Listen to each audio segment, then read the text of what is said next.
أعوذ بالله من الشيطان الرجيم. بسم الله الرحمن الرحيم. قل إني نهيت أن أعبد الذين تدعون من دون الله لما جاءني البينات من ربي وأمرت أن أسلم لرب العالمين.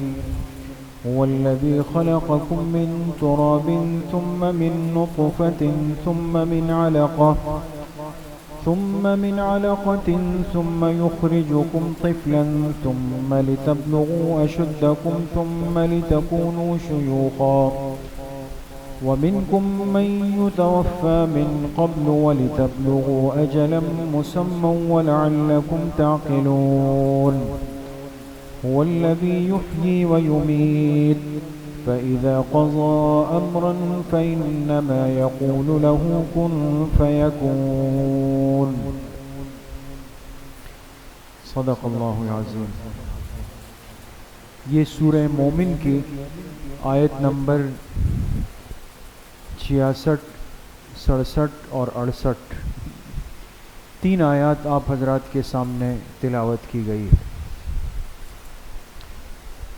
پچھلی آیات میں پچھلے درس میں بات گزری ہے کہ اللہ پاک نے اس پوری کائنات کو، پوری دنیا کو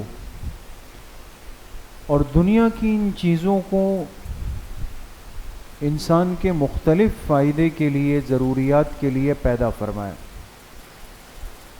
زمین کا تذکرہ ہوا، آسمان کا تذکرہ ہوا، کھانے پینے کی چیزوں کا تذکرہ ہوا کہ زمین اللہ نے پیدا فرمائی تاکہ انسان اس زمین میں اپنے لیے ٹھکانہ بنائے، گھر بنائے، رہائش بنائے. اور آسمان اللہ نے بنایا اس لیے کہ یہ آسمان انسان کے لیے ایک چھت ہے. اور بہت ساری چیزیں، حلال جانور ہے، پودے ہیں، سبزیاں ہیں، پھل ہے، اناج ہے، وہ اللہ نے پیدا فرمائے تاکہ انسان کے رزق کا انتظام ہو سکے. معلوم ہوا کہ اس دنیا کی ہر چیز گویا کہ انسان کی خدمت کے لیے پیدا ہوئی اور انسان اس سے فائدہ اٹھا رہا ہے.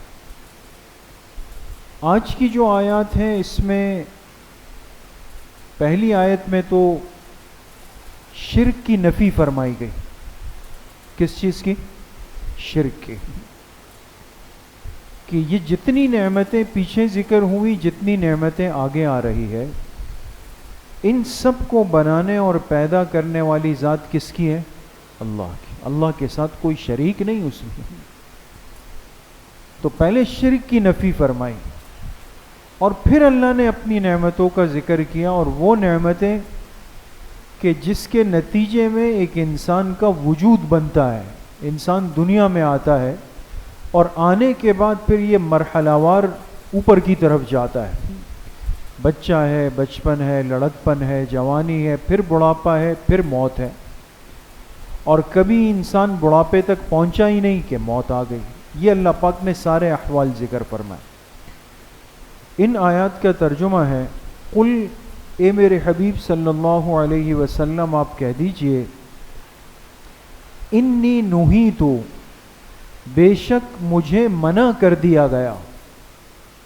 اللہ کے پاک پیغمبر سے کہلوایا جا رہا کہ آپ کہہ دیجئے کہ بے شک مجھے منع کر دیا گیا، ان اعبد الذین تدعون من دون اللہ، کہ میں ان چیزوں کی عبادت کروں جن کو تم پکارتے ہو اللہ کو چھوڑ کر.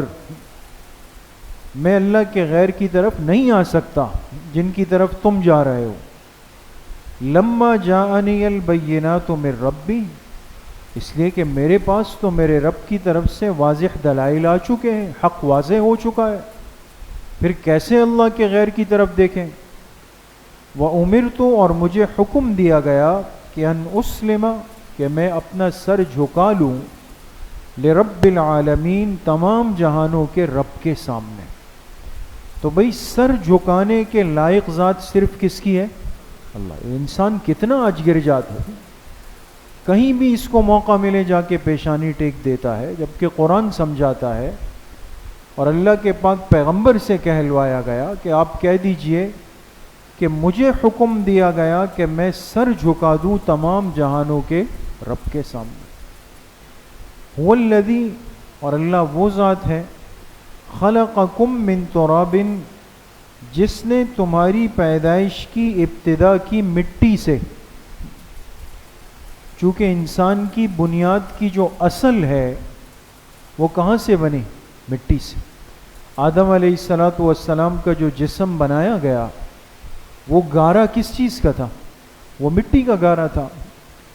تو اللہ نے تمہاری پیدائش کو مٹی سے رکھا، ثم من نطفۃ، پھر اس کے بعد پانی کی ایک بوند، پانی کے ایک قطرے سے، نطفے سے، ثم من علقۃ، پھر ایک جمے ہوئے خون سے، ثم یخرجکم طفلا، پھر ایک مدت کے بعد اللہ پاک تمہیں نکالتے ہیں، یعنی ماں کے رحم سے، طفلاً بچہ بنا کر،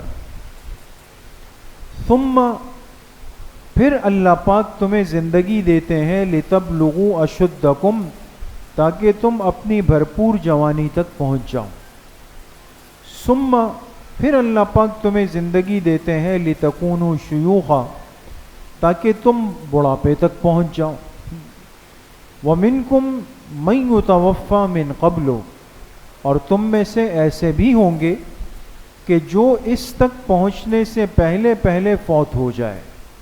کس تک پہنچنے سے پہلے؟ بڑھاپے تک، بڑھاپے تک پہنچنے سے پہلے فوت ہو جائے۔ وَلِتَبْلُغُوا أَجَلًا مُّسَمًّى، اور بالآخر ہر ایک نے اپنے مدت متعین تک تو پہنچنا ہے، یعنی چاہے موت بچپن میں آئے، جوانی میں آئے یا بڑھاپے میں آئے، لیکن جب بھی آئے گی تو وقت متعین پر آئے گی۔ وَلَعَلَّكُمْ تَعْقِلُونَ، اور یہ سب کچھ ہم اس لیے بیان کر رہے ہیں تاکہ تم اپنی عقل سے کام لے سکو۔ هُوَ الَّذِي يُحْيِي وَيُمِيتُ، وہی ذات ہے جو زندگی بھی دیتا ہے اور جو موت بھی دیتا ہے۔ فَإِذَا قَضَى أَمْرًا، جب اللہ تعالیٰ کسی معاملے کا فیصلہ فرما دے، فَإِنَّمَا يَقُولُ لَهُ كُن، تو بے شک اللہ اس کے لیے کہتے ہیں ہو جا، فَيَكُون، تو وہ کام ہو جاتا ہے۔ اب ان آیات میں بالکل واضح طور پہ آسان، امید ہے کہ ترجمے سے کچھ باتیں آپ سمجھے ہوں گے۔ پہلی بات تو یہ ہے کہ اللہ نے شرک کی نفی فرمائی، اس لیے کہ پہلے بھی اللہ کی نعمتیں ذکر ہوئی، پھر اب آج کی آیات میں بھی اللہ کی نعمتیں ذکر ہوئی۔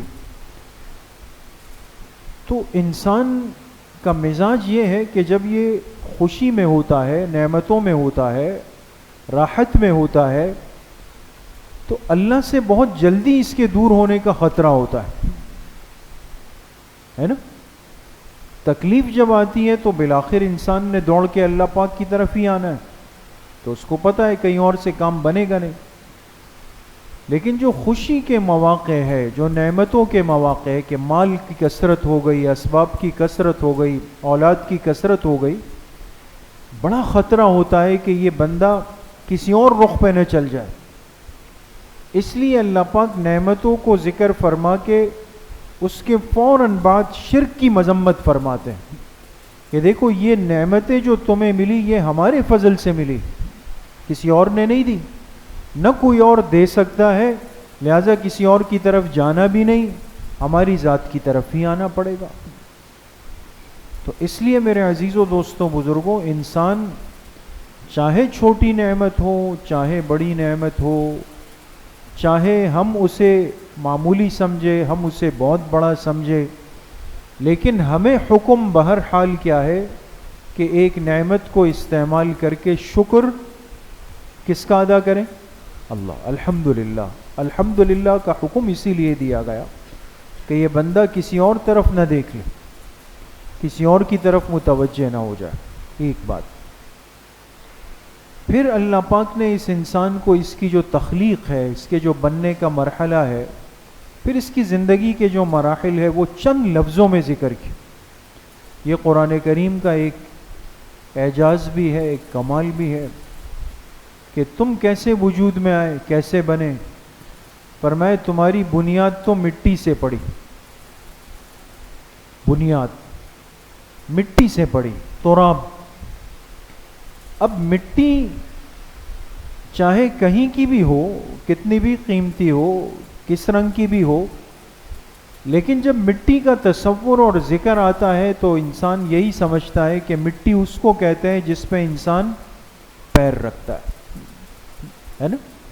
اس لیے کہ مٹی زمین پہ ہوتی ہے، تو اور زمین پہ انسان چل کر جاتا ہے، پیر رکھتا ہے، تو بھئی جس چیز پر انسان پیر رکھے، جس چیز کو انسان کچل سکے، جس چیز کو انسان دبا سکے، یہ اس بات کی دلیل ہے کہ وہ چیز کوئی بہت طاقتور نہیں، بلکہ وہ کیا ہے؟ کمزور سی چیز ہے نا؟ وہ کمزور سی چیز ہے۔ جب ہی انسان پیر رکھتا ہے، مٹی نرم ہو تو کبھی زور سے پیر بھی مار دیتا ہے، اسی پہ اپنے جانوروں کو چلاتا ہے، اسی پہ اپنی گاڑیاں چلاتا ہے، سارے کام اس زمین کے اوپر کر رہا ہے۔ تو اللہ پاک نے اس انسان کو احساس دلایا، تمہارے وجود کی بنیاد مٹی سے، اور مٹی کا کام دبنا ہے، اس پہ پیر رکھا گیا ہے۔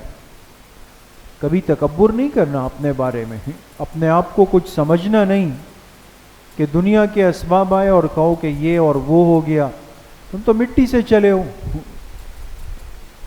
پھر مٹی کے بعد جو انسان کے اسباب کے درجے کا آغاز ہے وہ کس سے؟ پانی کے قطرے سے، کہ نکاح کا عمل ہوتا ہے اور ایک حلال رشتہ جڑتا ہے، اور اللہ نے ایسا نظام بنایا کہ مرد کے جسم میں پانی کا نطفہ بنتا ہے، اور وہ نطفہ منتقل ہو جاتا ہے عورت کے رحم میں، اور وہ نطفہ منتقل ہونے کے بعد وہاں پہ قرار پکڑ لیتا ہے، رک جاتا ہے، ٹھہر جاتا ہے، اگر اللہ کا حکم ہو۔ اگر اللہ کا حکم نہیں تو کچھ بھی نہیں ہو سکتا۔ لیکن یہ پانی کا نطفہ اتنا حقیر ہے کہ اگر یہ انسان کی شرمگاہ سے نکل کے اس کے کپڑوں پہ گر جائے تو کپڑے ناپاک، جسم پہ گر جائے تو جسم ناپاک، نیچے فرش پہ گر جائے تو اس فرش کا وہ حصہ ناپاک، اور اگر اس کے جسم سے ایک دفعہ نکل جائے تو یہ انسان خود ناپاک، اس کو غسل کرنا پڑے گا، وضو سے کام نہیں چلے گا۔ ایسا ہی ہے نا؟ تو بھئی جو پانی کی بوند، جو پانی کا قطرہ اس لائق ہے کہ وہ کپڑے سے لگے تو کپڑے کو ناپاک کرے، جسم سے لگے تو جسم کو ناپاک کرے، اور ناپاکی اتنی بڑی کہ وضو سے کام نہیں چلے گا، پورے جسم پر پانی بہانا ہے، اچھی طرح کلی کرنی ہے، اچھی طرح ناک میں پانی چڑھانا ہے، یہ سب اہتمام۔ تو انسان کو اس کی حیثیت یاد دلائی کہ کبھی اگر دماغ میں فاسد خیال آئے اور شیطان تمہیں کہے کہ بھئی تم تو ایسے ہو، ایسے ہو، ایسے ہو، بس سوچ لو کیسے بنے ہو، بنیاد کہاں سے چلی۔ اور پھر جب یہ بوند چلی جائے، اللہ کے حکم سے رک جائے، تو پھر اس پر اللہ پاک کے حکم سے مراحل ہے، 40 دن کے وقفے سے یہ منتقل ہوتا ہے، جمع ہوا خون بنتا ہے، پھر گوشت کا ٹکڑا بنتا ہے، پھر ہڈی بنتی ہے، پھر اس 4 مہینے بعد فرشتہ آ کے روح اس میں ڈال دیتا ہے، اور 4 مہینے کے بعد اس کے جسم کے بننے کا معاملہ شروع ہو جاتا ہے۔ تو 9 مہینے، 10 مہینے، 11 مہینے، 2 سال تک ہو سکتا ہے ایک بچے کا جسم بن جاتا ہے، لیکن پھر یہ بچہ خود جسم سے باہر نہیں آ سکتا ہے نا؟ اس کے لیے بھی ایک ترتیب چاہیے، فرد چاہیے، ایک ماہر چاہیے، اور وہ پردے کا اہتمام بھی کرے، وہ عورت، اور سب چیزیں کر کے اس کو نکالے۔ اور جب یہ باہر نکلتا ہے تو روتا ہوا آتا ہے، کیوں؟ اس لیے کہ علماء نے عجیب بات لکھی کہ ماں کا جو پیٹ ہے یہ اس بچے کے لیے ایک دنیا کی طرح ہے، جیسے ہم گھوم رہے، پھر رہے، خوش ہیں، لیکن اگر کوئی ہمیں لے جا کے ایک چھوٹے سے کمرے میں بند کر کے تالا لگائے، لائٹ بند کر دے، نہ پنکھا ہے نہ لائٹ ہے، کچھ بھی نہیں ہے، تو کچھ دیر بعد رونے لگیں گے کہ بھئی یہ کیا ہو گیا۔ تو بچے کو اس ماں کا پیٹ کل کائنات لگتا ہے، یہ وہاں کھا رہا ہے پی رہا ہے اللہ کے حکم۔ جب وہاں سے نکل کے باہر کی دنیا میں آتا ہے، حقیقی دنیا تو اب آئی نا سامنے، لیکن علماء فرماتے ہیں اس بچے کو ایسا لگتا ہے کہ اس سے اس کا گھر چھین لیا گیا، اس کی راحت چھین لی گئی، اس کی خوشی چلی گئی۔ یہ اس غم کے مارے کیا کرتا ہے، افسردہ ہو جاتا ہے اور یہ رونے لگتا ہے کہ بھئی مجھے تو میرے گھر سے دور کر دیا گیا، حالانکہ اس کو نہیں پتا کہ اصل گھر تو اب آیا ہے دنیا کا، اصل ماحول تو اب کھلے گا، اب رشتے نظر آئیں گے، اب ماں باپ نظر آئیں گے، یہ سب چیزیں۔ اور پھر جب آیا تو پھر بھی محتاج ہے، نہ چل سکتا ہے نہ بیٹھ سکتا ہے، ماں باپ ہے، بہن بھائی ہے، رشتہ دار ہے، ایک گود میں اٹھاتا ہے، دوسرا اٹھاتا ہے، تیسرا اٹھاتا ہے، کچھ بھی نہیں کر سکتا۔ 2 سال تک اس کی غذا عام لوگوں کی غذا بھی نہیں ہے، ماں کے دودھ کا محتاج ہے۔ یہ ساری باتیں اللہ پاک نے ذکر فرمائی، کیوں؟ تاکہ بندے کو احساس ہو کہ یہ کتنا کمزور ہے، کتنی کمزوری کے ساتھ یہ چلا ہے۔ پھر اللہ پاک اس کو لاتے لاتے ایک دن بھرپور جوانی میں لے آتے ہیں۔ اشدکم، اشد کہتے ہیں ایک بھرپور جوانی، جس میں جسم کی ساری طاقتیں اپنے عروج پہ آ جائے، اور یہ اصل امتحان کی عمر یہ ہوتی۔ تو اب انسان جب نوجوان ہوتا ہے، طاقتور ہوتا ہے، جسم بن جاتا ہے، تو اس کو ایسا لگتا ہے کہ ساری دنیا یہ ہلا رہا ہے، بس یہ راستے پر یہ جا رہا ہے اور کوئی نہیں جا سکتا۔ اس لیے زیادہ تر لڑائیاں کون کرتے ہیں؟ نوجوان کرتے ہیں، گڑبڑ نوجوان زیادہ کرتے ہیں، اس لیے کہ ان کو اپنی طاقت پہ زعم ہوتا ہے۔ تو جو کمزور نظر آیا اس سے چھیڑ چھاڑ کر دی، اس کو تنگ کر دیا، پریشان کر دیا۔ پھر ایک دن آتا ہے کہ اللہ پاک اس کو بڑھاپے میں لے آتے ہیں، پھر کمزور ہونے لگ جاتا ہے، پھر اس کے بچپن کے عادات، معاملات، ساری چیزیں اس کے ساتھ دوبارہ جڑ جاتی۔ اب دیکھیں سفر کہاں سے شروع ہوا؟ پانی کی ایک بوند سے، اور 60 70 80 سال گزار کے ایک بڑھاپے کی عمر تک آ گیا۔ یہ جتنے مراحل دوستوں بزرگوں زندگی کے طے ہوئے، یہ اس نے اپنی مرضی سے کیے یا اللہ کے حکم سے ہوئے؟ جی اللہ کے حکم سے۔ ایک لمحہ بھی ہمارے پاس اختیار کا نہیں کہ میں کہوں جی میں اس کو بڑھا دوں یا میں اس کو کم کر دوں، تو اللہ پاک کا حکم ہے۔ اس لیے فرمائے لعلکم تعقلون، دیکھو ہم تمہیں ساری باتیں اس لیے بتا رہے ہیں تم اپنی عقل سے کام لے لو۔ جب بندہ ان نعمتوں کو دیکھتا ہے تو اللہ کی ذات اس کے سامنے آ جاتی۔ اس لیے میرے عزیزو دوستو بزرگوں، اگر نعمتیں زیادہ ہو جائے تب بھی بندہ یہی سوچے کہ اللہ پاک نے دی، اور اگر نعمتیں کم ہو جائے، کوئی رکاوٹ آ جائے، پریشانی آ جائے، تب بھی بندہ کہے کہ جس نے دی تھی اس نے لے لی، وہ پھر دے دے گا مجھے، تو زیادہ پریشان نہیں ہوگا۔ دوست آج زیادہ پریشانی اسی لیے ہوتی ہے کہ ہم خوب صحیح چل رہے ہیں، اب اگر کچھ تھوڑی سی پریشانی آ گئی تو بندہ کہتا ہے پتہ نہیں اب کبھی واپس وہ وقت آئے گا بھی نہیں آئے گا۔ تو اللہ سے تعلق کی کمزوری اتنی زیادہ ہے۔ تو جب بندہ اللہ سے تعلق، اللہ سے محبت رکھتا ہے، اللہ سے اس کا جوڑ مضبوط ہوتا ہے، تو یہ جسم کی اور دنیا کی ہر نعمت کو اللہ کی طرف سے سمجھ کر اللہ کا شکر ادا کرتا۔ اللہ کریم مجھے بھی آپ سب کو صحیح عمل کی توفیق نصیب فرمائے۔ انشاءاللہ کل بروز ہفتہ صبح 11 بجے سے 11:30 بجے تک مستورات کی اصلاحی مجلس بنات کے مدرسے میں ہوگی، اور عصر کی نماز کے بعد انشاءاللہ مسجد میں مختصر بیان اور ذکر کی مجلس ہوگی۔ الحمدللہ رب العالمین۔